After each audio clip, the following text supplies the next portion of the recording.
Supposed to have live. You can see if I Okay. You You can can read it and then answer it. That's no problem. Thank you for being here. It's our, I think, our final fall coffee talk. This one with the School of Music. And I want to welcome Dean Brian Cole and Associate Dean David Winkleman. Thank them for being here with us. And special thanks to Jennifer Snow White, who's really organized all of these. We will be running another series in late January, anticipating graduation and sort of talking about what to expect in the second semester. Those will also be school specific. We haven't set those exact dates yet, but we'll be publishing those soon. So look out for those. If you'd like to share feedback on how these have gone, we'd love to hear the feedback. And any other coffee talk topics that you might like to hear, we could certainly consider scheduling a couple more. Just, can I pitch in on that? Last year, for example, Martin did a great one on raising teenagers and in the era of devices that I think a lot of parents thought was super helpful. So, it can be all kinds of topics. I want to attend that. I have a teenager. Yeah, maybe it's time to do that again. I don't know. Yeah. So yeah, they can be topical like that. So without further ado, actually, I will mention one thing.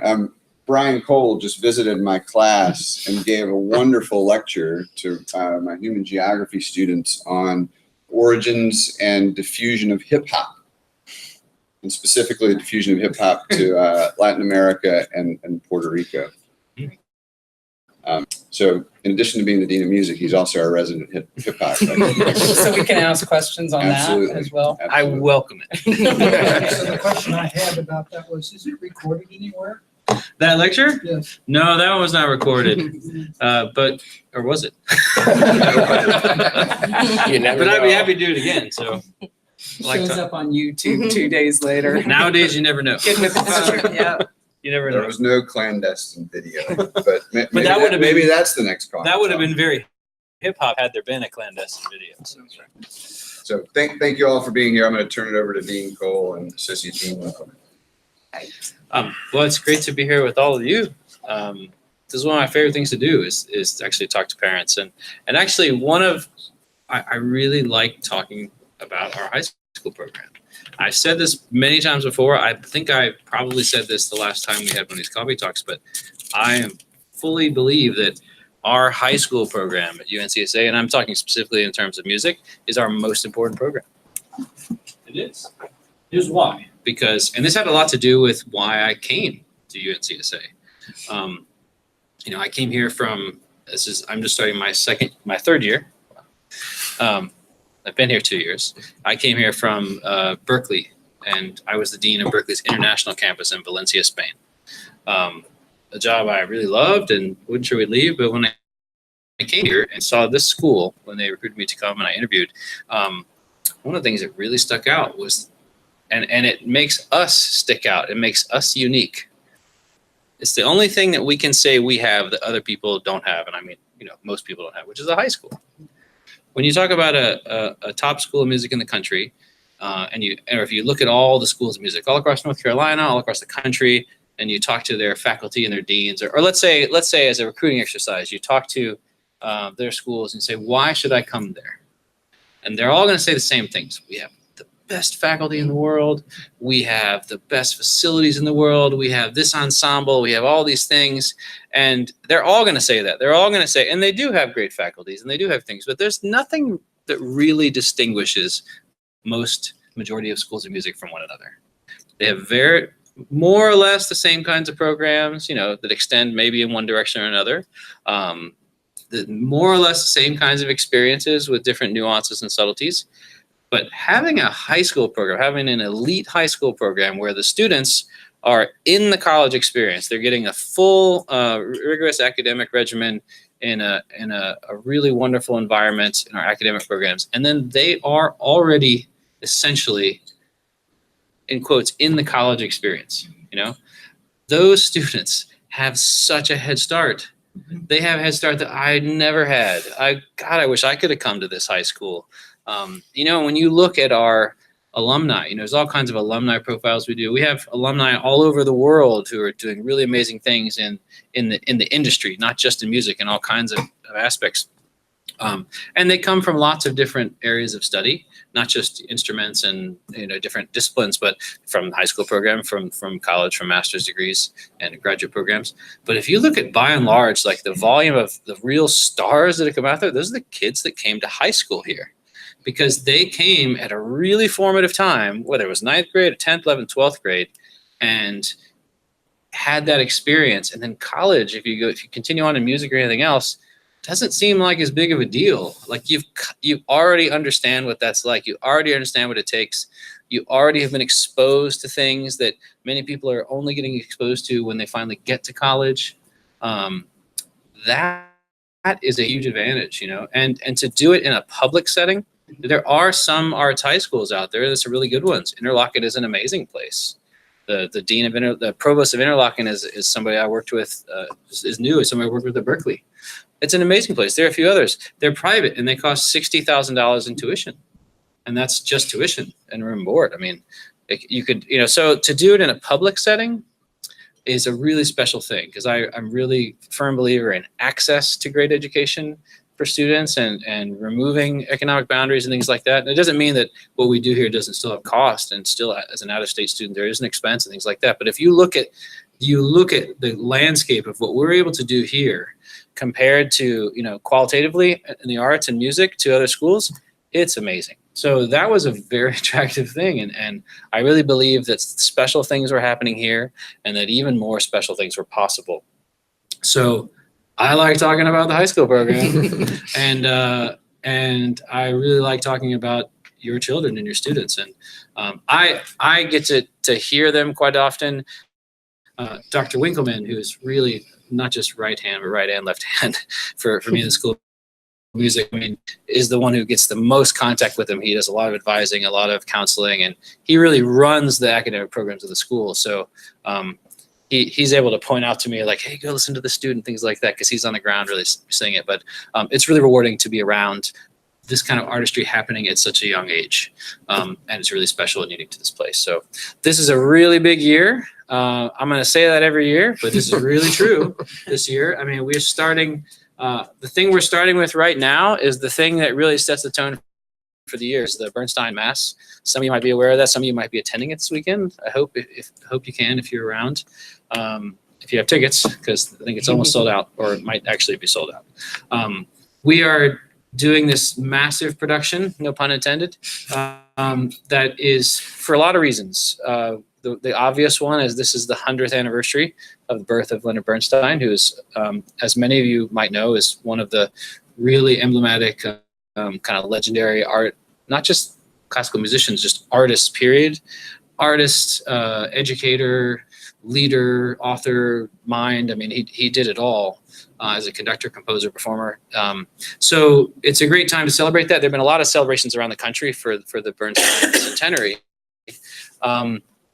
And we are doing arguably his most monumental piece, which is the Bernstein Mass, which is not your grandfather's Mass.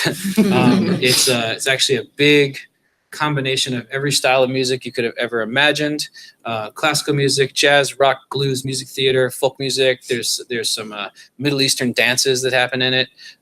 Under the structure of a big liturgical Catholic Mass written by a Jewish man, involving every possible culture you can imagine. And, so it's a great time to celebrate Bernstein, but, the reason we're really doing it is because it's this massive interdisciplinary piece that only a place like UNCSA can do. And, this is a partnership between the School of Music, School of Drama, the School of Dance, the School of Design and Production. It's a collaboration with Winston-Salem State University, which is our next door neighbor. There's never been an artistic collaboration between the two universities. This is the first one, as their choir combines with our choir to make a mega choir. It is the Winston-Salem Youth Chorus is involved, because there is also a youth chorus. There are 120 people on the stage. We have a guest director that's come who sang the role for Bernstein and has directed now This is his 25th production of Mass. He's also sung the main role. He directed a big production in the Vatican City for the Pope, for now Saint John Paul II. And we have an amazing guest conductor, Karen Hendrickson, who came here from London, who has worked on 4 major productions of the piece. The last one was for the BBC in the South Bank Centre over the summer. So we got a lot of great new teachers and educators being able to work with the students. But I'll get to the main reason we're doing it. I said there's lots of reasons. The main reason is that I don't know if any of you were able to go, some of you who may live here, go to our last concert of the season last year, which was called Fantastic Finale, which was a celebration of the graduates, high school, college, graduate students. And we did a video profile within that concert that we debuted, which was 4 different students, 1 from each level. And it was just to celebrate a profile of their experience and them and what was next. And so one of the questions that we asked every one of those students was, what is one memory that stands out to you and you think will always stand out to you as something you'll always remember from your time here? And one of those students, Peyton Marion, who was graduating from a bachelor's degree, but had also attended how much high school? 2 years? 2 years of high school here. She said, and some images came up on the screen, she said, the thing I'll always remember is my first year as a high school student, we did the Verdi Requiem. And I remember being on the stage, a high school student, and there was just huge chorus and this orchestra and this amazing piece of music. And I was standing there in the center of this huge experience. And I just felt like I was in tears and like that I was connected to this amazing project and that project had been connected to everyone it had done. I mean, it was this transformational moment for her because she was a part of something bigger, something that expanded her understanding of what music was, like what her role as an artist was. And I was so glad to see that because I want every one of our students to leave with that experience. So we can't do that every year.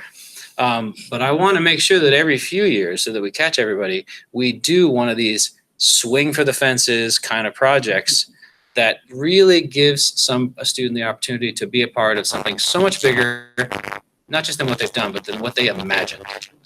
And so this piece really does that.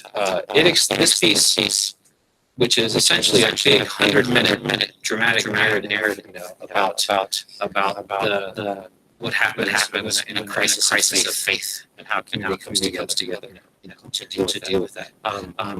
It really just expands, pushes the fences back to what the students thought music was and what's possible in the arts. So that is the reason really we're doing it, because every few years we want to provide that kind of experience. And like I said, very few, this piece gets performed every now and then by professional arts organizations, the big ones, but not that often because it's really expensive for them to do it. And every now and then it gets done by academic institutions, but they usually have to hire in a professional to come in and sing the lead role, hire in professional designers and crew. Maybe the students are in the choir and the orchestra and the cast. But how many places, not many, can do it with all students? Student orchestra. The only hired guns are the director, the conductor, and the choreographer.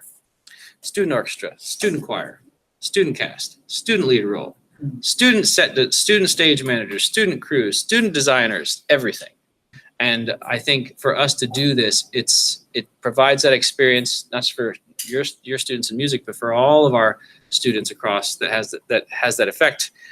But it also just demonstrates like this is why people come here. They come because things like this are possible. And we're doing it right from the beginning.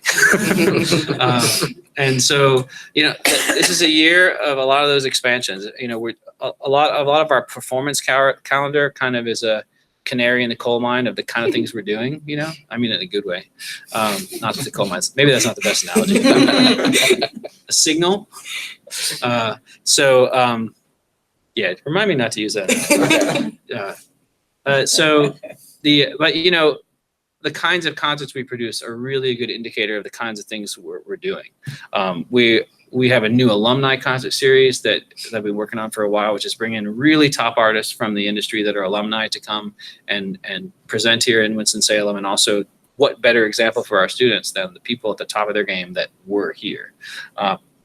And we're really branching out into lots of other styles of music that are happening in our concert series in terms of American roots and songwriting, jazz with the guest artists that you can look at on our website really exemplify kind of where we are as a school and where we're going. And every one of those artistic concerts you see has a set of contact with students, master classes, workshops, things like that.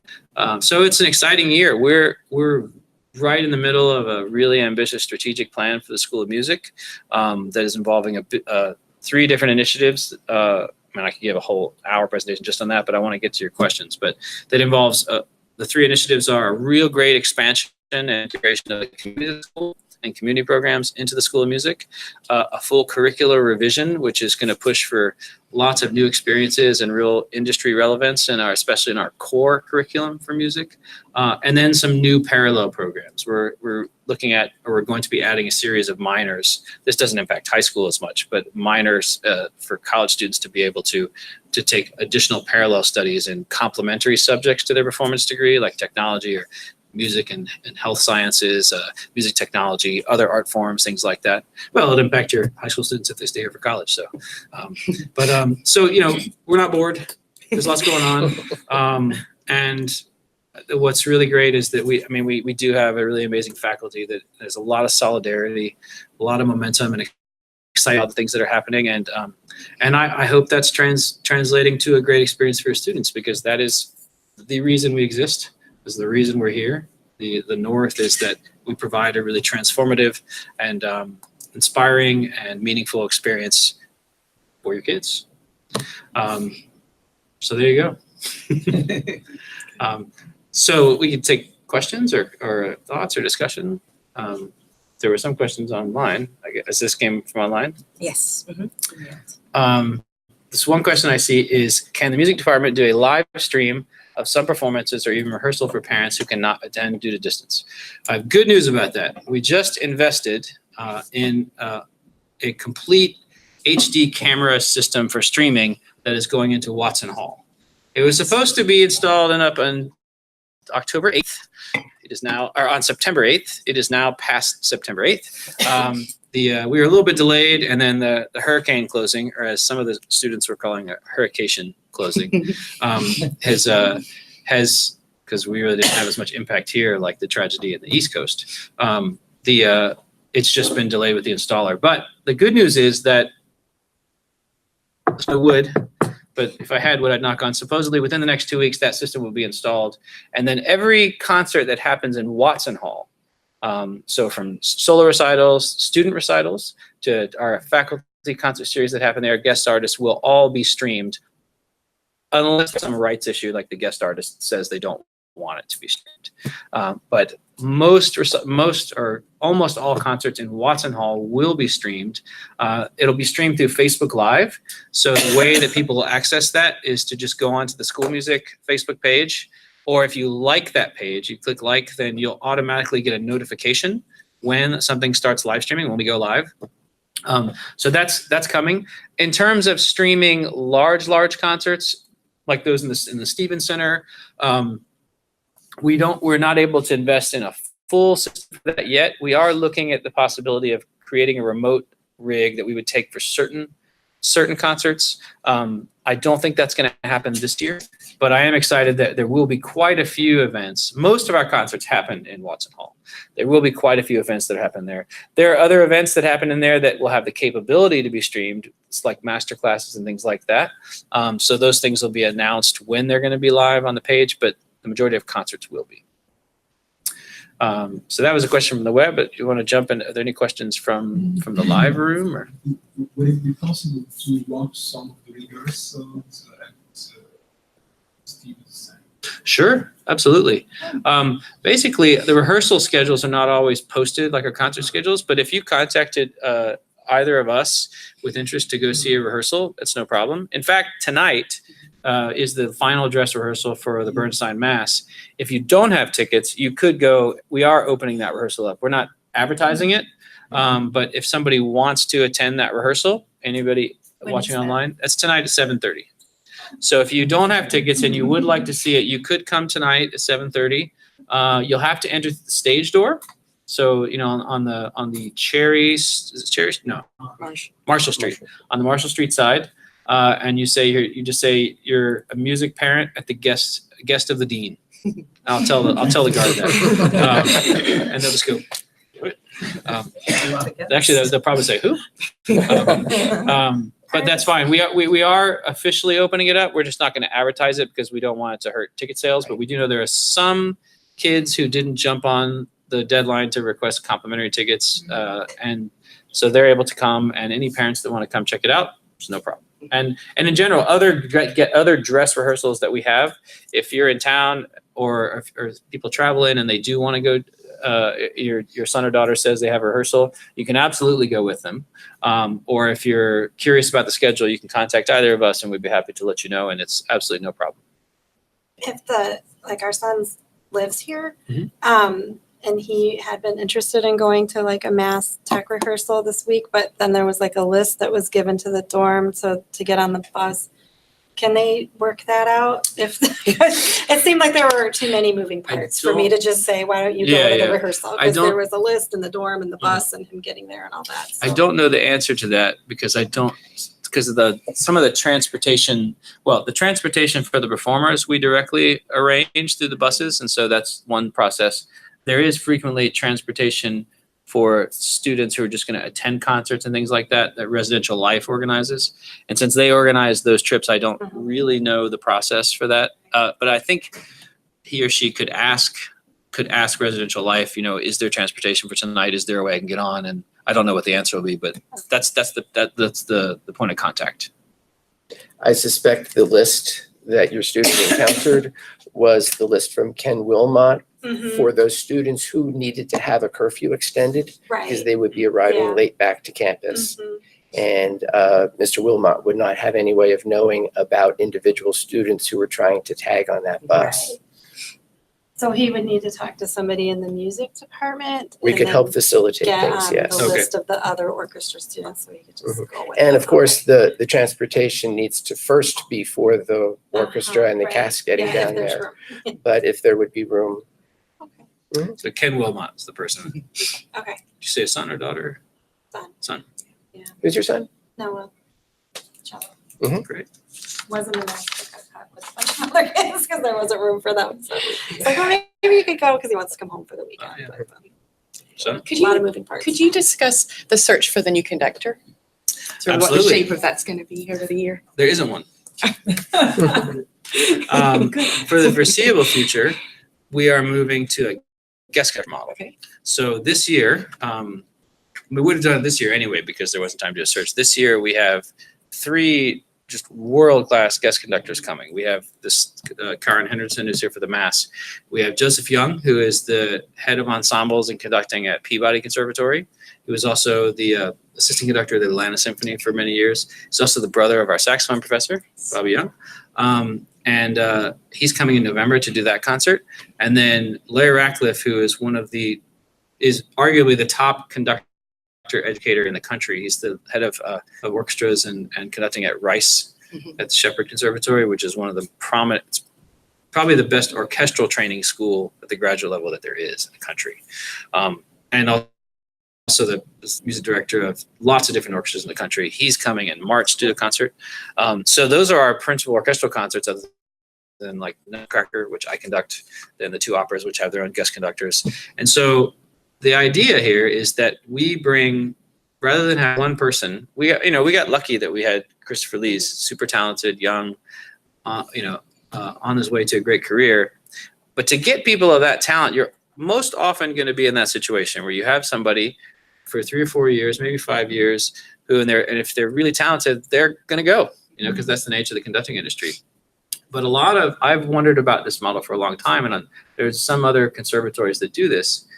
Instead of doing that, bring in, and having that turnover every 4 or 5 years, bring in the absolute top people that you can from the industry. People who will give a whole insight into the top of the industry and that experience to our students that are also proven educators. People that you would never get to come full time. It's impossible. 1, because you never have the money to do it. And 2, they wouldn't do it because they have a very international career. So they come in for 1 to 2 weeks and they get to work with the students in a very intensive way, and we kind of maximize the schedule within that period.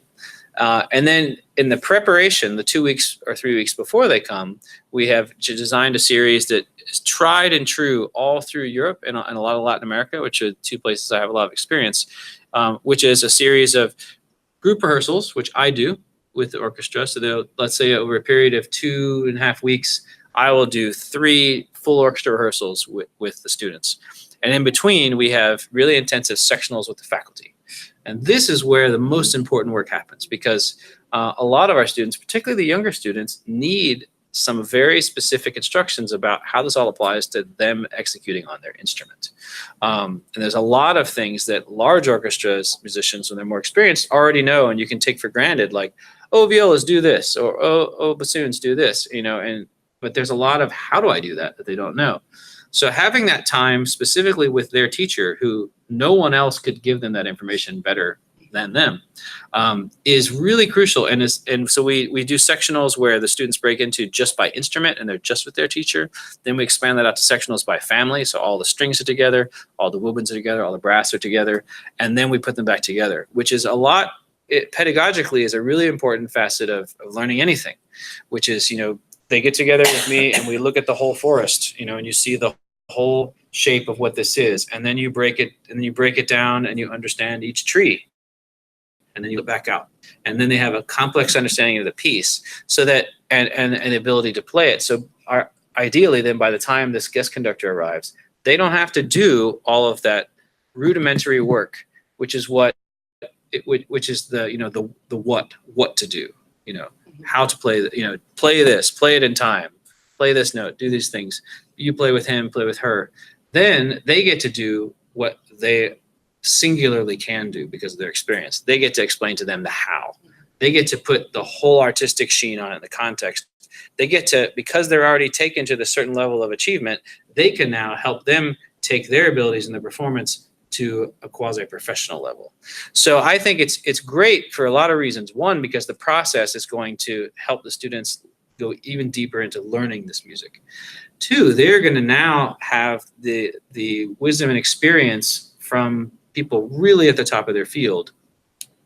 And three, then those people who are at the top of their field come into UNCSA and get to know UNCSA, and then go out and say, hey, wow, I was just at UNCSA. They have really amazing students there. It's also a really good thing for the university to spread the word of what we have here, things like that. So it's not something I invented. It's a model that other institutions have been doing, especially conservatories. But one I've been considering going to for a while. It's just that we were so lucky to have Christopher Lee's for so long. So it's not that that's a permanent model. It's definitely something I want to explore for the next several years.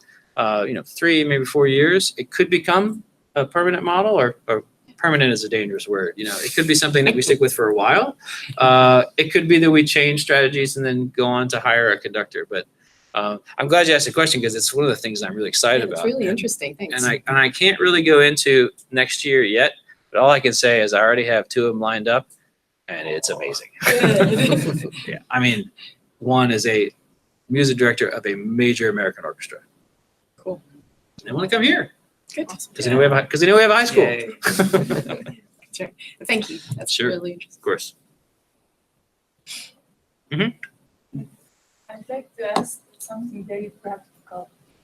Our daughter is a freshman and participating in this mass performance. Mhm. And we didn't know what clothes we should prepare. Mhm. And notice came in Sunday afternoon. And the students are too much busy from the 8 o'clock in the morning until the 11. Mhm. So we didn't have time to go for shopping. Okay. So if you could send notice Earlier. or if you could tell us what kind of clothes we should prepare previous Sure. in general, because this year we are together, but next year she will be a residential.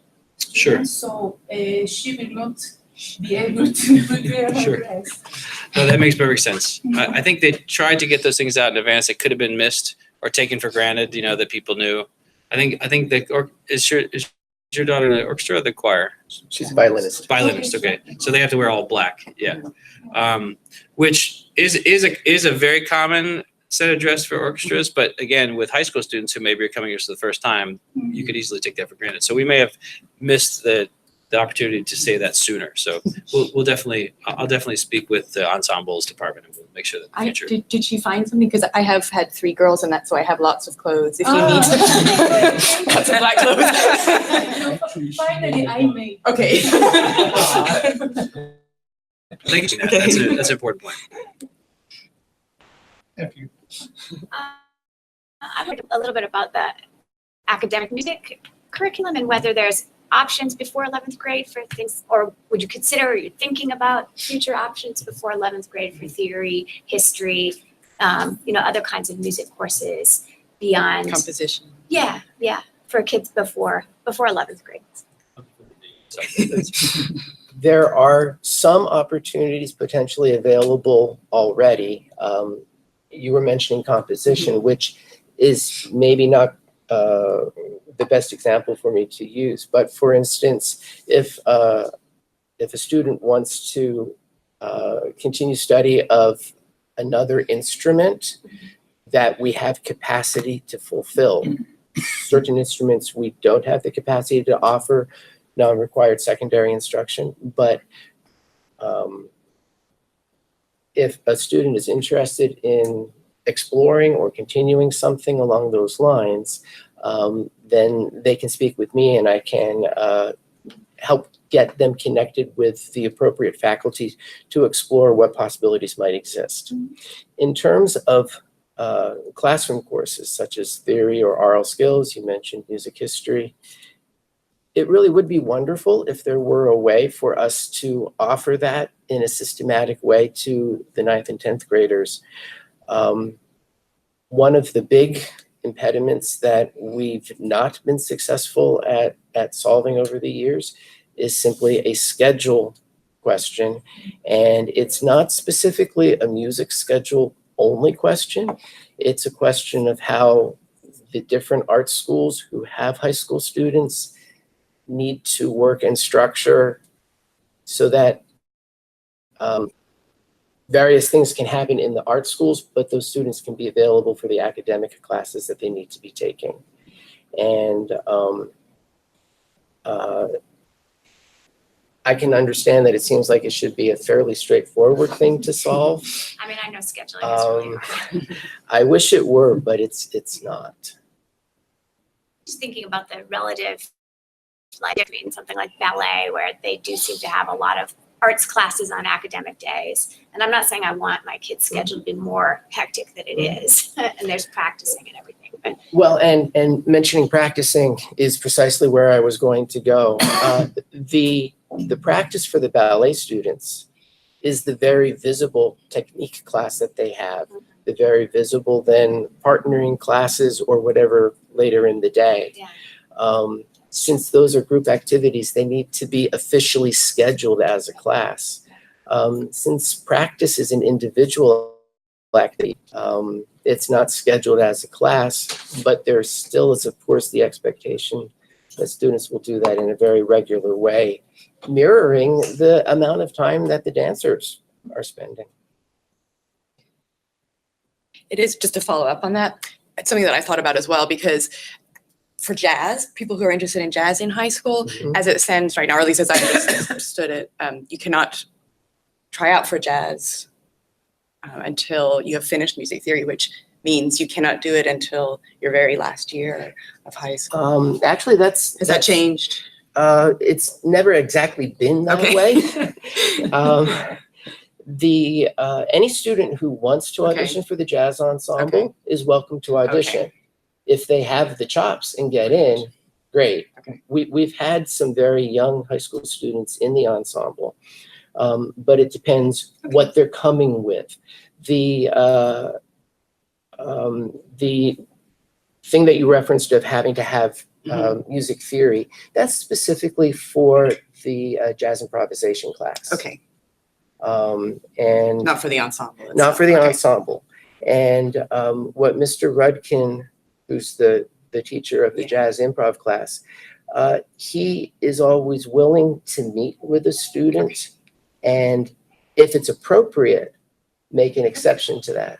I'll pass them along. Thank you. Sure. Yeah. A little bit more to the practical matters. I have other questions, but specifically addressing the upcoming Parents Weekend. Mhm. Academic folks have offered time slots for parents meeting with faculty. Mhm. And I inquired about that, whether that would translate to the music school, and was asked to direct that question directly to the music school. So is there a plan in place for us to be able to get appointments, or what do we need to do if we want them, or are people going to be available? Sure. We can certainly facilitate a connection to the faculty member to do that. We haven't ever had it built into like a time where all the faculty are here because our faculty is so big with the School of Music. But if there's interest specifically to have a meeting with a faculty member, particularly on a Friday, I think because they're not here on the weekends as much, then they contact Dr. Winkleman and we could easily put you in touch You would with want us to go through contact you Dr. as Winkleman opposed to- directly. Yes. Okay, thank you. In terms of the Parents Weekend or anytime. I mean, if you're here for the Parents Weekend and you're interested in doing that, that won't be complicated at all to arrange. But in general, Dr. Winkleman has also in the past helped put teachers in touch with parents in any case, whether, not just if there's a problem, but just proactively if you want to We just just kind want of to check meet in. them, and we're going to be here to meet other Sure. faculty and Sure. visit, and it thought it'd be a prime time just to say, if you're around, could we just drop in? for a Absolutely. few Who's minutes? your student? John Kyle Caniglio. Uh-huh. Thank you. Well, we'll drop you a note. Sure, absolutely. Let me just grab one question off of email that came in. It says, there is a technical blip a minute ago and I missed what Dean Cole said about educational minors in the future. Can you answer the question whether UNCSA has any university partnerships like some conservatories where its college students are currently able to take classes in areas not offered at UNCSA? Example, economics, finance, political science. So in terms of the minors, and of course I'm speaking specifically for college programs, this doesn't apply to the high school curriculum. We do have credit partnerships with Winston-Salem State University, and we are exploring future partnerships with Wake Forest. When we talk about the minors, there are some minors that we're going to bring on, which a minor is really a collection of courses in a specialty that will work in parallel with your degree. So, it's usually about 12 credits. Some of those will be things that we will offer exclusively here on campus, like music technology, or if we did one in digital media and it was courses we're sharing with the film school, things like that. But there are potentially minors or even just courses outside of a minor that are offered at Winston-Salem State that already can be taken by students, just whether some are online, some are in person. A lot of the things that we're trying to work out to make those things possible have a lot to do with scheduling, because it's one thing to say, our students in their art school and their high school program, everything else here are very busy, and they're basically going from 8 a.m. till, depending on the student, till late at night. So it's one thing for us to say, yes, we'll make it possible for, student X or Y to take this class in health sciences or economics or things like that. It's another thing entirely to make our schedule work with that university's schedule. So that's something that is a challenge that we're looking at as we do this. But the idea is that we don't know university issue or no small discussion. You just do everything on campus. You have to do partnerships. What I know there. There are students who frequently ask about double majoring and things like that, larger things like majoring in finance and also music and things like that, which you can easily do at a big university. The difference, though, in between like a big university school of music, or a major university school of music, like for example UNCG or Appalachian State, or there's other examples, Florida State, things like that, is that their schools of music are also very diverse in terms of the programs they offer. There are music education majors, there are academic music disciplines, research oriented, things like that. And we are a conservatory. We are a performance focused school. But I don't mean to say that as a limiting thing. So actually the performing arts and the arts education you get for that actually opens the doors for so many parts of the industry. So that's the conservatory environment is really predicated on an entire level of focus and discipline. I don't mean in terms of rigidity that we want. I mean, you're going to go in all kinds of directions where the industry will go. What I want to do is also broaden our students' experiences and opportunities by finding other areas that should be in their peripheral vision that work in parallel with their performing careers that will just open up the doors of opportunities for them. For example, like a health sciences minor, there's all kinds of things right now in the intersection of the arts and health sciences.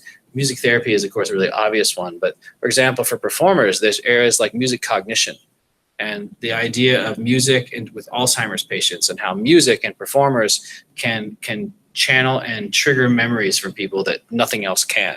There are lots of intersections about that with students have training and experience just open up exponentially the amount of opportunities that they have in their careers, because the music industry is actually in rapid expansion. And for the students who have the versatility and the skills, like the discipline of a conservatory environment, the doors just open up all over the place. So there are things that would be easier, like, you know, certain kinds of combined studies that will always be easier at a large university. But we want to find the ones that work really well in parallel. And that's what the minors are that's the space they're gonna fill. And to answer your question, we do have, and we'll be looking at other partnerships with institutions, you know, especially with some of the real specialized area like health sciences or other sciences or business, and try to make those opportunities and make, whether it's credit swapping and actually taking class at institutions or bring those faculty to this institution to offer sections of classes here. Those are things that are on the horizon, but they'll take a few years to materialize, because like I said, some of the complexities that we're working with to figure out before we roll them out deal with not just which classes and which programs, but scheduling them, making sure that the students still can actually have access to them and do everything else they have to do for their degrees. Other questions? Yeah. I have a pragmatic question regarding the recent hurricane. You called it, yes? The student's term, not mine. So as a high school, are those students obligated to make up those days to meet the 180-day requirement by law for the for the state? We don't deal with makeup days the way North Carolina public schools do. I'm actually going to turn to Brock or Martin for a more complete answer. The seat time for those academic classes drives the ship more than the rehearsal time and so on. Would either of you like to? And because we're not in DPI, but in the UNC system, we don't have that same requirement. Okay. So if we missed a bunch of days, we would begin looking for time to make up some of that time. But, we would never do the kind of thing where we're adding 15 minutes at the beginning of the day and end of the day to recoup those minutes. We don't have that burden. You mean you actually look for meaningful instruction time? Is that what you're saying? And what David was saying on the music side, when you miss rehearsals and things like that, that typically is impossible to make up anyway. So, for example, with the Bernstein Mass, we lost 2 days of rehearsals for the orchestra. We lost 4 days of rehearsals for the cast, 4 days of load-in time for the technical crew. And so the biggest problem was for the crew, but they're awesome, and they foresaw what was happening, did a bunch of things early. We had to do some things after. It's just like with the orchestra, we just had less time to do it, so there was more pressure. So that's generally what happens with we talk about rehearsals and concert things. That you can move where the classes are based on a cancellation, but you can't move a concert date. The concert's coming, and so sometimes that's easier to manage than others, but it's not usually a makeup scenario. It's more Like the real world. yes. Every now and then, under extreme circumstances, we may add a rehearsal. Like, for example, if that closing had gone on for an entire week, it would have got to the point where there's no way we would have finished it in time. So we probably would have called an extra emergency rehearsal on the evening.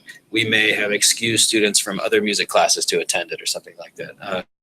But those are extreme measures that we don't do quite often. We try to adhere to our schedule and what we've published to the students as a schedule as closely as possible. And we spend a lot of time setting that schedule up for the entire year so that students know can predict what's happening and can design, their own workflow, as they're getting assignments academically and things like that. They know that in 2 months, I'm going to be really busy in this one particular week. So that's of course a learning process too of managing time. But it's our responsibility, we feel, to really forecast that out and stick to it. And only in extreme circumstances do we step out of it. I have one more pragmatic question Sure. on behalf of my daughter. Practice rooms, is there an ETA for the completion of a renovation of the piano ones? She's several moments where she couldn't get in because they're all full. Who's your daughter? Ada, she plays the violin, Ada Walker. Uh-huh. And she's looking for a practice room with some sort of keyboard in order to, No, she said that some of the practice rooms are designated specifically for piano students because the piano rooms are being renovated. And so that's put a little bit of an additional pressure on the maze and the honeycomb practice spaces. And so she was just wondering when that's scheduled. The renovation that's happening is right in the early phases now, which is so the gray building is right there, and that's the bottom floor she's talking about with our main practice room facilities. The building next door, Siemens building, or people will probably refer to old library. The front of it, the back half of it is dance and visual arts and everything else. That is undergoing a massive renovation. It's about a $5 or $6 million project. And the bottom floor, which we've used, there's an area that was dedicated piano practice rooms. There was a couple small rooms. It's all been completely gutted and completely renovated to be new music dedicated facilities. So there's going to be, the piano practice rooms are already done, but then there'll be 4 new multi-use flexible rehearsal classroom spaces. There'll be 1 very large classroom activity space in the bottom, and that whole bottom will be now glass opening up into the Daniels Plaza, which will be really beautiful. And there'll be a recording studio in the bottom of it. So what I'm told is that is supposed to be done by the end of the fall semester next year. I know how construction goes. I think it's certainly feasible that could happen, or likely that certain phases are open in stages, and it could go into so all of next year. But I think at some point next year they're back online. It's very possible that the piano practice rooms might come online sooner because they are kind of cordoned off. I don't have that officially, but it's certainly possible. We did essentially lose how many practice? we lost 8 rooms. Yeah. And we're able to recapture a couple others by reallocating. As we needed to do this, I was aware that there might get to be pressure points at certain times. And I'm interested, do you know any factual details? Is it a particular time of day, a particular day of the week, or should I just chat with Ada? I think there are particular times of day because she's a commuting student. She's looking, and because she's a freshman, she's got a full academic schedule. Right. So those practice times are pushed to the edges of that time. And I just know that there have been a number of times where she says she can't swipe her card because certain ones are designated piano only. And so she's kind of stuck. And it's fine, she can practice at home, but she prefers to practice in that space when she's, and before and after lessons or master classes, those sorts of things. And so I think it's been the morning hours and then after classes. So like that 8 to 9 or 10 in the morning. Does she have a 9:05 class, or is it? She has a 9 o'clock class. Okay. And then after, I guess her last class ends at 3:30, so that 3 to 5 or 6 window. The 3:35. That's probably a high traffic. That would be a time. high traffic. This is good information for me to have. Thank you. Really good, yeah. So if I remember correctly, at orientation, there was, at some point along the line, there are dedicated scholarships for UNCSA students to go to Brevard in the summers. Is that right? That's right. Are there any other resources for summer programs that UNCSA can Yes. provide, and how do we find those? Sure. So the Brevard scholarship that you're talking about there's an automatic $1,500 scholarship to Brevard for any UNCSA registered student. That's through a partnership we have with them. That's on top of many or most students get additional merit-based aid or maybe even need-based aid. some all the way to a full scholarship. But I mean, everybody at Brevard, they're really good about, they put a majority of their revenue into scholarships. It's a really great place. We also have a partnership with Aspen Music Festival, which is a very prestigious festival in Colorado. That is much more expensive and also much longer. There are 2 fellowships that the Keenan Institute, which is a really wonderful entity that works in parallel with the Keenan Institute for the Arts, works in parallel with UNCSA, provides the funding for 2 full fellowships to Aspen. Those are very competitive. The application process is just that students apply for Aspen and they indicate that they're interested in this fellowship. And then they choose 2 students from the UNCSA pool. There also is the Siemens Fund, SEMANS, which is a Siemens Art Fund, which provides funding to each of the art schools, so not just music, for students to apply for assistance for summer activities. That can be summer festivals, that can be certain projects. Like some students do internships or things like that as the more advanced college or grad students. The amount, those basically are evaluated by deans, and I make recommendations for people to be considered for award based on mostly the applicability of what they want to do.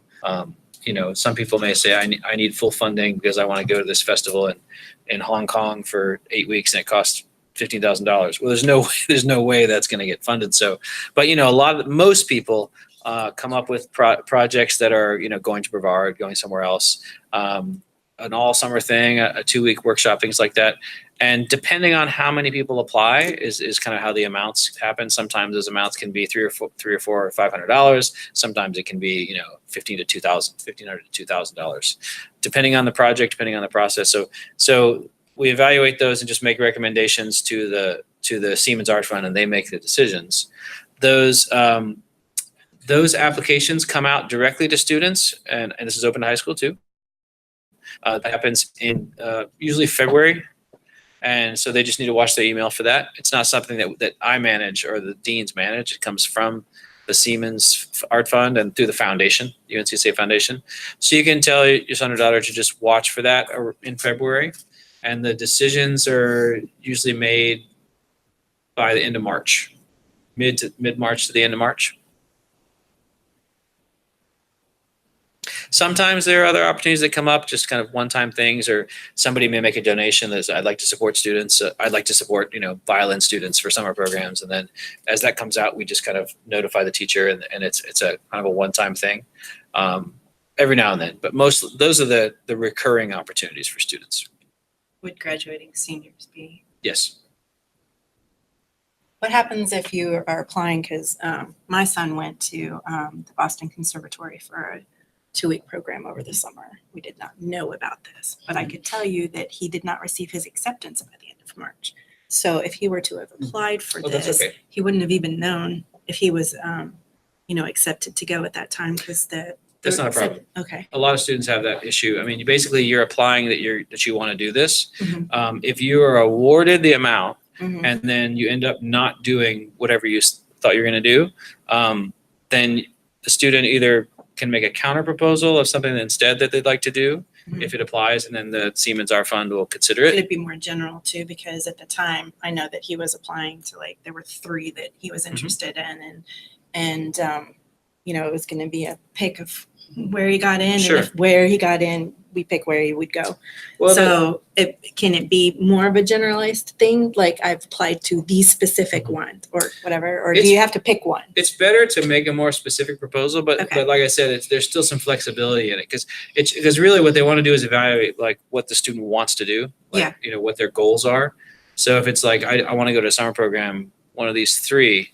I mean, that's the reality, Seems but vague. I but got what the proposal is Yeah. I want to go to the Boston Conservatory It's not as program. passionate. Yeah, Got just it. because of this, that, or that. Yeah. And then if they don't get in, or let's say they're awarded $500, but then it ends up being so much more expensive, and you just can't afford to do it, but you want to use the funds to do something else, then you can, in those cases, you can make a counter proposal Yeah. to the art fund, and what they'll do is usually ask me is that a good thing? And I'll, every time I've seen that, it's been something that makes sense. So there's some flexibility built into it. I mean, we want to, Wish the I'd whole, known. the whole, the whole reason that fund exists is to support the students, so they want to do it in a way that really does that. Yeah. It's a bunch of really great people. So ahead of that, like in the winter, are the studio teachers talking to the kids about, these are some good festivals, like this is what I think you should apply for this summer based on where you're at with your playing? Sure. To my knowledge, I mean, a majority, all or a majority do. I couldn't speak for all of them because there's so many of them, but I mean, it seems like very much so because we have a lot of students participating in it, and also it's such a big part of this of the music experience to do activities in the summer. I mean, traditional festivals are lots of different things to supplement, your development. So I would be surprised if teachers weren't. And there are some areas that have more summer activities available to them than others. If you're in orchestral instruments, for example, there's a lot of options. Yeah, I just know there's kind of like a hierarchy of the ones you want to do and Mhm. when, and so now's the time to strategize so that you get to where you want to be 3 years from now. Well, what I would recommend, and I'll make this specific for Noah, but generalized for everybody, he should open that conversation with Dr. Whitehouse and say, hey, what would you think about where would be good for me to consider going? If he, for some reason, feels a little shy or uncomfortable opening that conversation. Have an okay time talking to Okay. the White House about that, yeah. That'll But be fun. but the takeaway for all of us is that I would encourage everyone as parent to feel empowered and owning that relationship with your student's major teacher. If you have questions, reach out to them. If you would like to have better understanding of what's going on in those lessons or master classes, then you're able to wrestle out of your student by hook or by crook. How was your day? Good. What'd you do? Until you've had a few. Feel free to nurture that relationship on your own. And the sooner there is a good two-way street relationship conversation going, the better and more productive, the less emotional those conversations that are necessary as freshmen and sophomore become juniors and seniors. It's always better to have a relationship in place from which to then be able to extend for those really life event type things that happen as we consider what's going to occur with college. I in my experience, the teachers really appreciate actually students reaching out. I mean, it's not a matter of like feel like you're bothering them or anything else. It's helpful for them to have a relationship with you because it helps the student, because then where they might be putting pressure to work harder or concerned that maybe they're working too hard in other areas or balance, they know that they're also, that information is getting to you and that you can help too. And so this is my experience, all the teachers here really appreciate having a really strong relationship with the parents, especially at the high school level. I second that. In the beginning, Professor Rose came out on a Saturday to just kind of give us an overview. So, Oh, good. which was very Great. Other questions? Could I ask you to go back to what you said about some of the thinking about curriculum revision at the college level, Sure. particularly the use of minors? You mentioned some very interesting things. Okay. So for a high school senior who's beginning to look at where those talents might get applied, Mhm. that sort of sweetens the pot if UNCSA is going to stay. And I'm not speaking about John Kyle specifically because he has not said much to us yet about what he's thinking. I know he's had some meetings, and so it's shaping. But I also know that curriculum revision takes time. Do you have sort of a Yeah. process, timeframe idea about how some of this might evolve? Sure. I mean, the larger scale kind of full revision of the undergraduate curriculum in terms of, all of those elements, because there's lots of elements. There's the core elements that apply to everybody, the musicianship training and ensembles and things like that. Then there's the things that kind of branch out that are more specialized, things that apply to just pianists or just orchestral instruments. And there's a lot of facets. It's a big puzzle. It's not necessarily a matter of like, and that does take time. That'll take us probably throughout this year to come to an agreement as a faculty, probably another year in terms of approvals and getting everything ready before it's actually implemented. The soonest, like that full kind of thing behind it would be, another 2 years. But that doesn't mean that it's a matter of like, wait, and then boom. Because along the way, there are lots of elements that we roll out. There are certain electives that come on play. There are certain more innovative or contemporary progressive subject matter, subjects of study that we pilot along the way, not just as classes, but in terms of co-curricular experiences, series of workshops and things like that. And that is equally important because what we're talking about here are the skills. I mean, on one hand, I'm going to say this and it's going to sound heretical from what I said, but like minors don't mean anything. Right. A double major doesn't really mean that much in some ways because you either have the skills or you don't. I know people who have one degree in one thing, but have an incredible skill set in another thing, and they're working in that area. And they're not doing it because they had necessarily a bachelor's degree in that area. They're doing it because they had an amazing amount of experience or parallel experiences in their training that made them really good at it. So I'm not saying it's invaluable, but it's like we get really tied up in degrees and systems. That being said, having a minor is a great way to structure something to ensure that somebody has a really targeted parallel experience. So I think that's why it's important. So I put the statement of it means nothing, but I'm talking about just the thing on your degree. What's most important is the skills. So there are a lot of things, and I think this has a lot to do with not just us looking at our curriculum, but how academia needs to look at training. That the co-curricular experiences, the objective-based learning, in the end, we want them to end up from here to there and have X, Y, Z skills, right?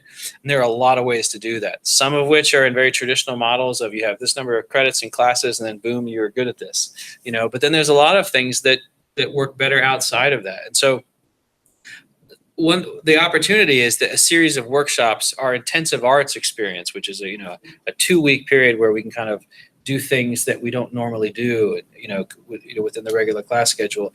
These are kind of things that students can get a taste of things or go deeper into areas like music technology, like other art forms that can be just as meaningful or effective as taking a class. So yes, to actually, have the full curriculum in place, that'll take time, but we're already, for example, one minors I'm looking at, I'm very interested in generative music making areas. So not just, skills to interpret music, but to create your own music, to write your own music, to arrange your own music. I think that's a crucial skill for your child, wherever they decide to go. They need to be at a place where that is something that's important. So a really easy one is songwriting, which is all composition and poetry. It's the fusion of so many different things. We're going to eventually have a minor in songwriting, but we're already doing songwriting workshops, songwriting production workshops. So for example, one of them that'll happen this year will be in intensive arts on December 11th and 12th with a really incredible singer-songwriter who studied as a jazz guitarist and now is like touring with David Crosby and doing all kinds of things. And as a UNCSA alum and Winston-Salem native, Becca Stevens. She'll be here. High school alum. That's right.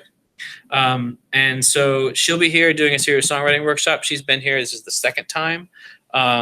Those things are open for students to participate. What's her instrument? It's guitar. We know her. Yeah. Oh yeah. Her father is Bill Stevens. He's a composer as well. She's worked with a group up in Virginia in the summer. So Oh yeah. Bill Cosgrove is her- Very talented family. She's That really would be fun to attend. Yeah, so any high school students can participate in that. They can observe or they can perform their songs and get feedback. They can learn, it's a very open thing. That's in December. Then we started offering summer intensives in songwriting production. So there are things, that's a specific extra class that they would have to register for. But there are a lot of ways we can offer experiences like that the students will still get the skills and still at least get exposed to it to know like, hey, this is for me. Or, hey, no, it's not for me. You know, so there are a lot of things along the way that will start to roll out in that fashion. And then it won't be that we drop, 5 different minors all at once either. That being said, there already is the first minor available for the college students right now. We've already approved the structure, and there's a music business entrepreneurship minor that is in place that just this semester is first in place. So we don't have to now approve the structure of having a minor. That's already we already have. And that's a really important one. So yeah, it takes time, but it's not an all or nothing thing. But I would say, regardless of whether your child comes here or goes somewhere else, you just have to go to the place that meets your needs the best. But I would urge any student going to study music to go to a place that is very open-minded, that is very forward-thinking, and train students with discipline, have these other experiences, and as an attention and a focus on music that's being created now and going forward, not just the music of the past, and has opportunities to study and embrace that everybody can create music, not just play music. Not to take your eye off the ball. It doesn't mean you wanting to be a classical clarinetist is any less important, but also having these other skills will greatly enhance their artistry and anything else they do. And the thing I always say is one of the things I always have parents ask me is not should I go to UNCSA, is should I let my son or daughter study music in college? I hear that they're not going to work. I hear they're not going to have jobs. I hear that orchestras are closing and things like that. Well, that's not entirely true. There is truth in that. There are orchestras closing. But there are also arts that are flourishing. I think that the issue is that we're looking. I'll say it this way: the music industry is in rapid expansion, actually, but the number of very traditional jobs is not necessarily expanding. They're not going away. There are a lot more people competing for them. But there are so many opportunities for students who have, first, the skill. And that's where the conservatory environment has an advantage that other places don't. The discipline, because there are some things there are just no shortcut to. To be able to play the technique on an instrument or sing or compose like your children do. But then people that embrace that, but also we call that the conservatory model, the discipline. I also call the laboratory model, which is the area for looking towards the future, which has to do with new ideas, what's coming next, the skills to do that. So the ideal student to succeed in the industry today is one that has the skills that you can only achieve with discipline, but also has in their peripheral vision, they've been exposed to all kinds of different technologies that they can leverage for that with. They've been exposed and have experience in creating their own music. And when I say creating music, I don't mean just songwriting and writing their instrument. I mean arranging music. I mean somebody coming to you and saying, hey, I know you have a string quartet, but I'd like you to play this crazy thing they invented for a reception I'm having. And like, oh, well, we don't play that and I don't own that. Well, I know lots and lots of my colleagues that say, no problem, tell me about that. And they just go arrange it. They write themselves. And then all of a sudden they have another opportunity that begets another opportunity. And then they can license what they wrote. And so it doesn't mean that person is any less a cellist or a pianist or whatever. In fact, the ones I know are really incredible. They have this other set of skills. That doesn't mean they have to then totally focus and be a composer. It means they are a complete artist, and really I'm going off on a lot of tangents now, but the example I give to students all the time is who is the best model for you guys now in today's present day? Who is the best model for you in terms of your career? I think, I get all kinds of answers about people who are alive today. And then I say, no, it's actually for contemporary career music, it's Johann Sebastian Bach. They're like, why? And then they get it, because when I'm talking about this kind of versatility that artists need today is nothing new. It's a return to the old. Music has gotten, and careers have gotten very hyper-specialized in the last century, over-specialized. But if you go back to the original artists, the real masters that we all study, Johann Sebastian Bach, amazing composer, we all know that, amazing performer, author, business person, teacher, mind, philosopher, everything. There's these whole kind of Renaissance artists that was how artists were trained back then. And so music has gotten hyper specialized, and now the industry is going back in that direction. And all these opportunities, which are many and very gainful, vary.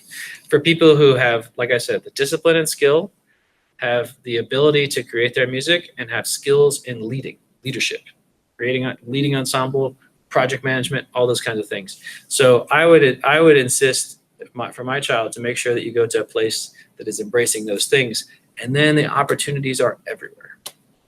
So do you have programming that helps students think about these choices and options and what at the school? I've always assumed it's kind of a lot of conversation with your teacher, but is there a larger school of music sort of regular? Sure. So that I don't think that my ninth grader is aware of kind of the range of options that might be out there. And I'm wondering how they'll figure that out. Well, I mean, I give lectures to the students at the beginnings and at different times about this. It's a big focus in what we're putting into the curriculum. But there are, on the undergraduate level, there's a series of career development seminars and things like that, where this is now becoming the big conversation in terms of, you can kind of summarize it in this, like in the past, you would train artists for a job. You would train an artist to become a member of an orchestra. And so they can be defined as like, I'm an orchestral violinist, or I'm a teacher at a university. And what the real focus now is, and this are the things that through the career development seminar or just presentations, work with guest artists who are coming from the professional world, these kind of co-curricular experiences, is to tell students, you are the business. You are an independent artist. I'm not training you it doesn't mean you can't go become an orchestral violinist, but you're not defined by that. You are a violinist and an artist who chooses to employ that in an orchestra, but you may also teach your own students. You may also write your own music. You may also record your own music as a violinist and sell that and market it. You may create your own music academy. You may write a book. All kinds of things. So like it's a philosophical change of putting the artist at the center and not the job at the center. And if you focus on that, and the idea is to focus on developing the skills to do all these things that you want, to create your own artistic identity, and then train them with the skills, direct and indirect, to then engage those things. That's really the central concept. So, when the messaging to the students on that is more the vision of the school, because you can create classes to attack those things, but the more crucial thing is from the very beginning saying, hey, what do you want to do? And then making sure they understand that they can do pretty much within reason anything they want. It's figuring out what you want to do and then how to monetize it. As far as that message to the high school students, it happens, not as a built-in part of the class, but as a part of kind of orientations. Like when we have presentations for the students, this is one of the big topics we talk about. Like, envision what your time here is going to be. And then how does that fit with what you think your life is going to be? And that may change. It will change. But, having that goal and then taking advantage of all the opportunities. I think that's the key aspect of it, is that like you have a class schedule and you have these things you do, but then there are all these other things that happen that you can either choose to do or not to do. And it's giving permission to go explore those things. And I think that's particularly effective or maybe a particularly great opportunity at high school, because you're at an even more formative level.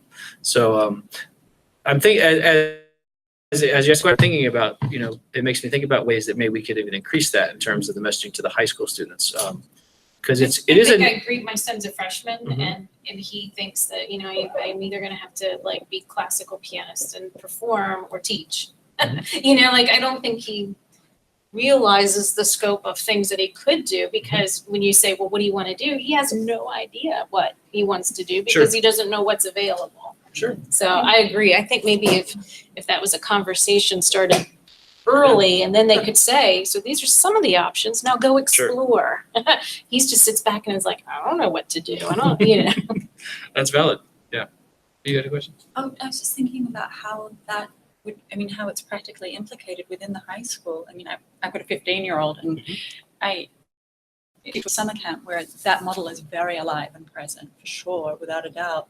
But I don't really see that happening in the high school. I feel like you get up, go to your academic classes, and on Wednesdays you do your discipline, and then, sure. But I'm not sort of seeing an integration of, although having said that, she is doing one thing with some other students, but it's not So I'm just wondering, can you give us an example of like the practical application of that within the high school? Because I mean, I'm not Sure. here, so I can't see it. I mean, it is more challenging at the high school level because they are so full. Like, I mean, they have the high school structure, or the high school experience is a lot more structured. I mean, all their curriculums are structured, but there's a difference in the high school experience and the college experience because of the whole high school academic part. You know, there's a responsibility to train all those things too. So at the high school, and plus, you know, in terms of being at the very beginning of their development musically, there are certain foundational things that have to happen. So, you know, from the messaging standpoint, which is, I think, the very valid point you're both bringing up in terms of make people think about these things is important. In terms of the day-to-day, there's, like I said, there are some things there are no shortcut to. And that the real important, solid foundation of core musicianship, being able to play your instrument, things like that, like it's important to consider all those alternatives, but you can't access any of those things until you've really built a certain level of skill. So what I'll take away from this meeting is thinking about ways that, you know, because we do present this to the students in orientation and other workshops, but how can we increase the rhetoric and the philosophical change in their minds from the very beginning? Because I think that's the most important thing is in some cases with students, like you're saying, I think you were saying that I come and I have my lesson and that's it. I can be a teacher. I can be a teacher or a classical pianist because that's what they're told. That's what they've been told for years, whether they've been taking private lessons to somebody else. And the reason they're told that is because that's what their teacher was told. That's what, you know, this is a more recent, in the last 10 years, kind of philosophical shift.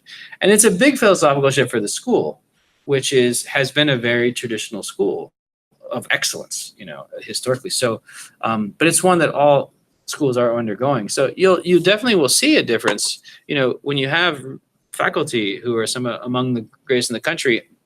They, by and large, are training what they were trained. So they haven't had to be in this position because their career is much more advanced, and it was built on that. So that is still very super valuable to them because they have to have that core. And at the high school level, until they get to a certain level, it's the most important thing is just them imagining what's possible.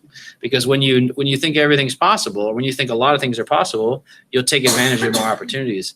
And I find that because people have just been told one thing for so long, a lot of it is just feeling like you have permission to imagine, you know, because if you think like, well, these are my two options, you're just going to stick with that. And the faculty, the alumni concert series and the alumni part that I talked about is very important in this because we're talking about people who are out there in their professional careers right now. And one of the best things about that is that by bringing these people back, they have a lot of high touch with the students and they talk about what they're doing right now in today's industry. And the student sees that, and that's better than any class. They see that Becca Stevens was a guitarist, and they see that she went and studied master's degree in music and went on and got these experiences on the side, and then boom, she's touring with David Crosby and doing all these things. That seeing that example and asking questions about, you know, what they did and how it applied, what they didn't learn that they're doing now that they could be focusing on, those are the best experiences in terms of, I think, especially for high school students, in terms of imagining what's possible. So I don't know if I answered your question. I talked a lot, but I don't know if I answered your question. No, you made it clear. I mean, it's Yeah. clear to understand what's happening and what you're thinking, what you're like. I thought one thing you said at orientation 2 years ago, not this past year, but the year before, which was the one that I went to with our first year. You said, how many of you are actually like in a job that uses the degree that you went to school for? Yeah. And how it may kind of relate to what you studied, but somehow you've branched out from what it was, and that's where your passion started, and then it just kind of went from there. And I thought that was the best comment. I hope you make that comment every year. I don't know if you made it this year. I try to. I don't know. Because You did.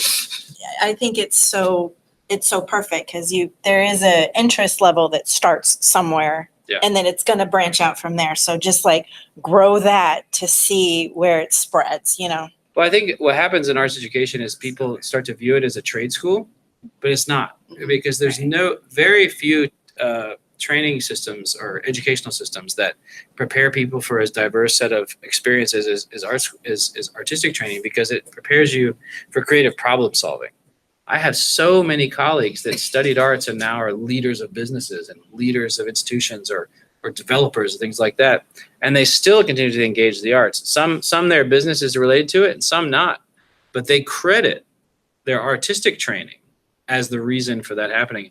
And it's not uncommon in any other industry. I don't know why it just gets seen differently in music. You have tons of people, what did Steve Jobs study? Pick any Fortune 500 company leader, and so many of them studied art history or some other liberal arts kind of thing. I mean, tons and tons of industries have people at the top of their game who studied something else, but somehow we view arts differently, but it's actually the reverse. I think you had one question that'll come to you. It kind of gets back to this. When I sent my daughter here, I was like, this is the place to utilize to broaden your horizons beyond just going to your lesson and becoming a classical musician, because her father and me have no idea. We have no serious arts background. And I have to agree that I feel like there's sort of a disconnect. We're still just doing lessons, doing orchestra. And I know it's here. I just don't feel like the high schooler is accessing I don't feel like she's quite getting her eyes open to the other opportunities and how music can be parlayed into something else beyond just playing for an orchestra, which sort of brings me back to, it would be really nice to see a little bit more educational classes in that freshman and sophomore year. If it is just an art history, to say, hey, look at Bach. Nobody's ever taught her about Bach except for what I've, hey, you ought to look this up. And, I know you're learning all those pieces. It'd be really nice to see that sort of be a priority so that they do have a fundamental understanding of where art came from, where it's going, and how those skills back in, 1700s can be applied to today's culture or whatever. I just feel like there's got to be a way to fit that. But I wonder if in. there could be something in intensive arts period, like a seminar. Or like on your Wednesday. I mean, we keep saying how busy they are, yet my kid keeps coming home saying, I only had 2 classes today. On Wednesdays, And yeah. on Wednesday, she didn't do anything till 1 o'clock. And I'm like, okay. Let me jump. So, You had your hand up first, and then there were a couple. So I just wanted to respond to some of these comments about ways to engage the students in this interdisciplinary way. I teach narrative medicine classes, and that does a lot of the arts therapy stuff. And so I take students with no prior, I teach poetry. And so with no prior poetry experience, and we go to Alzheimer's and dementia care facilities and at-risk middle school after school programs, and they facilitate communal creativity together. And one of the things that has been so transformative is the way in which these students see the impact that can have. And it's improvisational. So they've recognized that bringing music into that equation can be really helpful. And I know my daughter has kind of come with me by default. She's been dragged along to some of these events and these facilities, but she's had that experience of walking into a dementia and Alzheimer's care facility and starting to play and watching it transform those patients and residents that are suffering from aphasia and don't speak suddenly are able to speak again, and just to ask for her to play that thing again, to trigger old memories, playing just childhood tunes or familiar folk songs and stuff like that.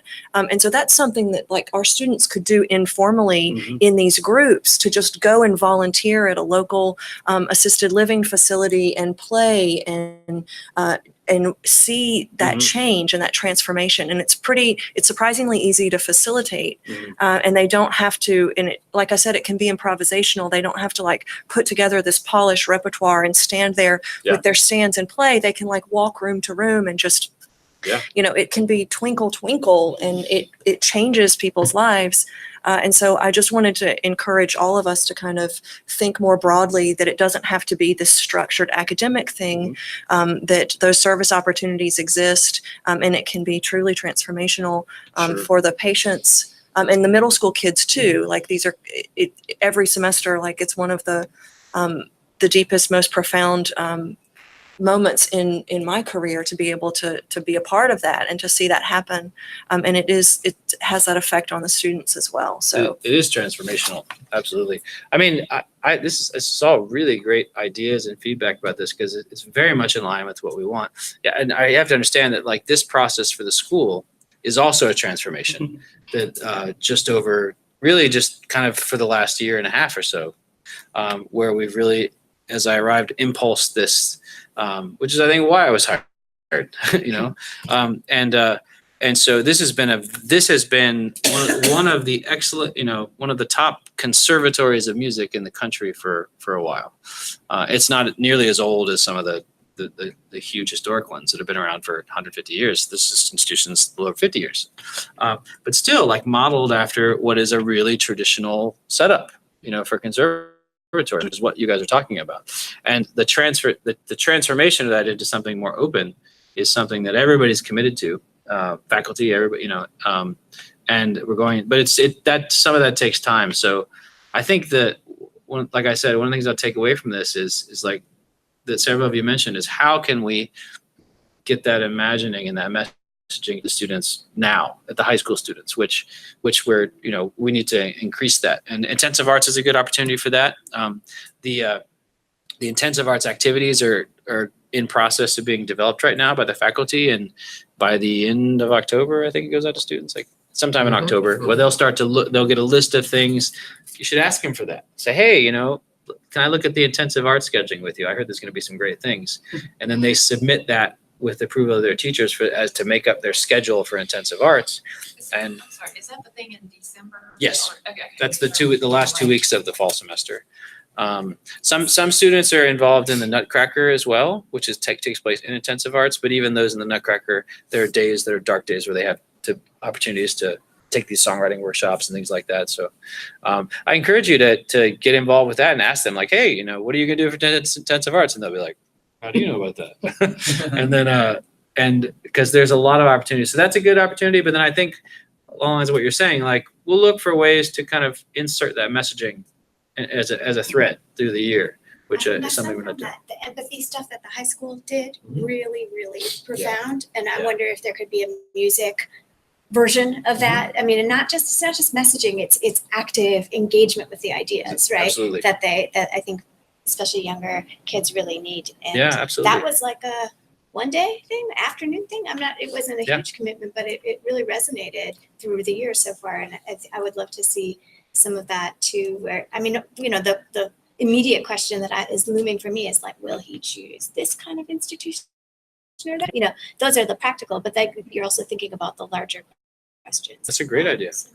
Maybe, I don't know, I always imagined at the school here that, for instance, English class would somehow have musical topics associated with it or arts topics associated with it, that perhaps in the different levels of the writing courses or the English level courses, there could be a research paper that would be a biography type of thing to like find someone to like see what someone like Johann Bach has done, like just little threads throughout the curriculum, even if it's not teaching for a specific testing thing or something, it's to get that information in the kids on their own. I know at the college level in liberal arts, they're constantly kind of revising the curriculum to integrate that into the experience so that it supports it. And I'm sure there are a lot of high school teachers that do. I couldn't speak specifically about that in terms of English at high school, because I know there's another set of challenges too with just the material you have to get through, but I don't know if you want to answer that or. Yeah, it's not curricular in that way, but still pervasive. Pervasive in an anecdotal way. Well, like today, you had me come and talk about hip hop to your geography class. So I was going to say, as a parent of a senior VA student, it's student driven. So she went into her AP literature class and said, can I paint my reaction to Rime of the Ancient Mariner? You know, which the teacher kind of went, right on, let's do that. The teachers are very responsive to that. Well, and they'll sort set of up the projects with, a project outcome will be creative representation of whatever your thesis is.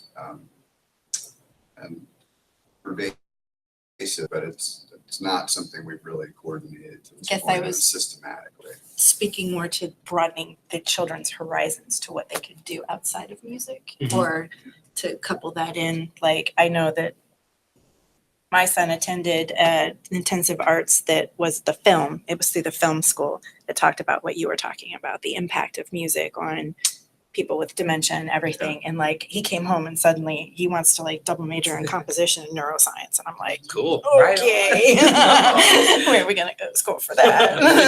I'm not really sure about that, son. But like suddenly that's what he wants to do, because as a composition person, he's like, I could write the music that would change people from the beginning, and I'm like, okay. That's a fine. really good example. Like, that's a really good example of, I get in this conversation with people all the time when people say like, I want to study performance and I want to double major in business, or I want to study in neuroscience and double major in composition, which the point of that is that I'm interested in these two things. Right. The execution of that is often not what people think, because in the end, you cannot go be a professional neurosurgeon and a professional composer. Right. You'll have to choose one that, so what I counsel people is in terms of like, that sounds awesome. If his heart is more in the music side of it, then like, that's where that idea of like music cognition study and the intersection of arts and sciences, it becomes really important. And, I ask usually when this is not the case you said, because this comes from an interest standpoint, but a lot of times I get parents asking me like, well, I want to go to this other institution because I want him to study or her to study music. But I also want the backup choice. So I want them, or they want to study education or business or something like that. Where in the end, like, which one is their passion? Because in the end, I don't think it's so binary. I think in the end, like, either one of those can have really gainful employment and a really meaningful business, and they can also intersect. So that when I talk about these minors, this is what I'm talking about. I mean, some of it's educating in terms of the narrative of like what it means to go to college and what education leads to and things like that, and kind of, redefining that for this generation. But more importantly, it's like, what are you interested in? And I want to hear a student that has that struggle. Like, I'm really interested in playing my violin, but I'm really interested in, neuroscience. I'm really interested in business. I'm really interested in social action or whatever, because the arts is everywhere. The arts impacts our life in so much a more profound way than anybody usually realizes. And those intersections are what I think mean for really meaningful, gainful and supportive careers, but really meaningful careers, like rewarding at work. And that's why we do it. And our students can realize that they can have such an impact on not just their own lives, but society through their connection to the arts. And when you leverage that with these other experiences and connect it to them, and that's where the magic really happens. So I love hearing people say things like that, and I want to react when we think about like revising our curriculum and making experiences. Like, I want to react to those things and imagine like, so how would that happen here? Because there is an avenue for that. Other questions? I don't know how we're doing time. I can talk to you for 4 more hours. You have to tell me to shut up. Great. Well, lovely meeting all of you. Thank you so much. And I, like we said, like Dr. Winkleman and I are here for your students and for you. So please feel free to reach out to us anytime, whether it's to connect with a teacher or if there's a problem, or if you just want to know what's going on, or if your son or daughter's not telling you anything, then we'll tell you. Thank you. Thank you. Thanks for being here today.